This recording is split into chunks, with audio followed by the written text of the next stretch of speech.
welcome to the Darci Diaries. This is me. Today I'm going to talk about revisions because that's what the Twitter vote came out to.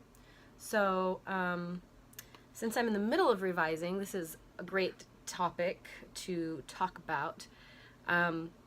Okay, so when you get feedback from, first of all, you need feedback. Either from yourself, from reading your manuscript and deciding on changes that you want to make, or from critique partners, preferably critique partners, who you trust and who you love and adore and want to help you. When I get my notes back from critique partners, I'll take a day to sort of take it all in, right? Because sometimes they'll say stuff that I don't agree with or that is hard to hear, especially when it's like advice that's going to require major changes to the story, things like that. And so I'll take a day or two, or sometimes longer. Like, you guys know that I've had a hard time writing in the last couple of years if you've watched the previous episodes. So the book I'm revising right now, I got feedback from that back in April, and I read through some of the feedback and I haven't touched it since.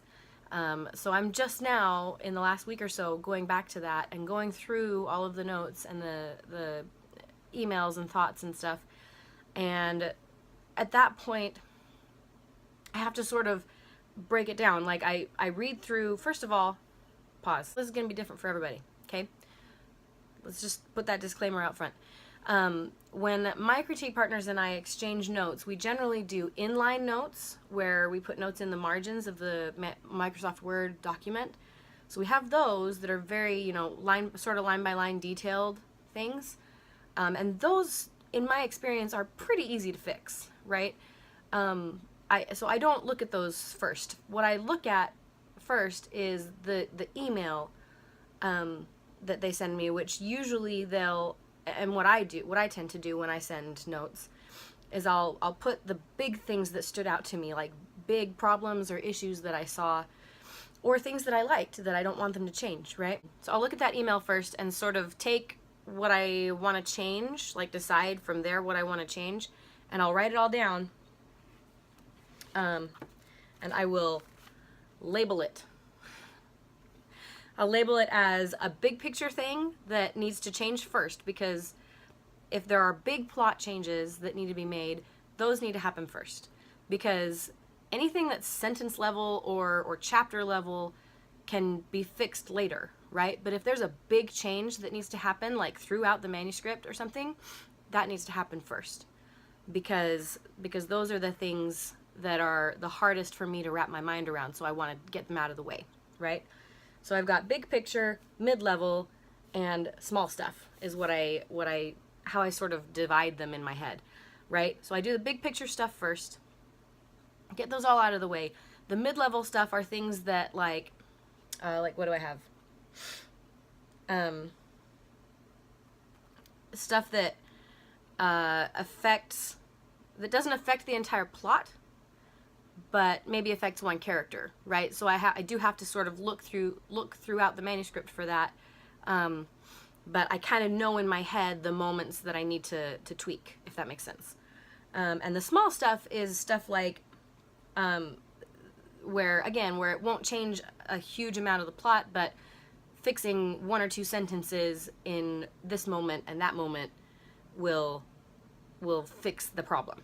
So at that point, once I have everything organized in my head and on paper, because I need that, I'll go through the inline notes in each Word doc, and I prefer to keep my critique partners' notes separate from each other, because I've learned that if I bring them together, they tend to influence one another, and I don't like that. I like getting very distinct, different takes as much as possible.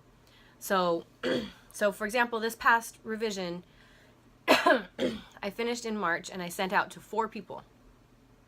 And so I took those notes, took the email notes, wrote down what I wanted to change. I'm in the process of making those changes right now, and after that I will go through each of those 4 Word documents and each of those 4 inline notes and make the small tweaks to the sentence level stuff. There is a chance and it has happened, where they will comment on something in line that I have already changed in the big picture stuff or in the previous, read through. And that happens, So and then I'm like, "Oh, well, that's done." And that's, less stress for me. It just makes me feel like I'm working faster. So that's a benefit. And other than that, that's what I do. So if you're just starting out, just know that you're going to have to kind of figure out what works for you. Listen to a lot of writers and see what their processes are like and try different things, Never take anything as law because there's no one way to write a book. There's no one way to get published. There's no one way to do this. It's a different journey for everybody. So good luck.